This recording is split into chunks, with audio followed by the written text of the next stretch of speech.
আবার সেই একই গল্প।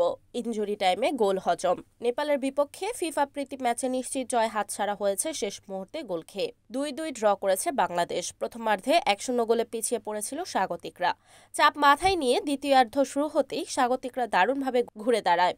হামজা চৌধুরী দ্রুতই করেন জোড়া গোল, তবে শেষ পর্যন্ত আর জয় পায়নি হাবিয়ার ক্যাবরেরার দল। দ্বিতীয়ার্ধের খেলা শুরুর দ্বিতীয় মিনিটে বাংলাদেশকে সমতায় ফেরান দলের সবচেয়ে বড় তারকা হামজা দেওয়ান চৌধুরী। ঢাকা জাতীয় স্টেডিয়ামের দর্শকের আনন্দে বন্যায় ভাসিয়ে দুর্দান্ত বাইসাইকেল কিকে গোল করেন হামজা।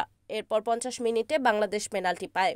এবারও হামজাই গোল করে দলকে এগিয়ে দেন 2-1 ব্যবধানে। বাংলাদেশ গোল হজম করেছিল 29 মিনিটে রক্ষণভাগের ভুলের কারণে। নেপালের রোহিত চাঁদ বক্সের বাইরে থেকে শট নিয়ে গোল করেন। দ্বিতীয়ার্ধে জুনিয়র সোহেল রানাকে বসিয়ে শামিত সোমকে মাঠে নামান কোচ হ্যাবিয়ার ক্যাবরেরা।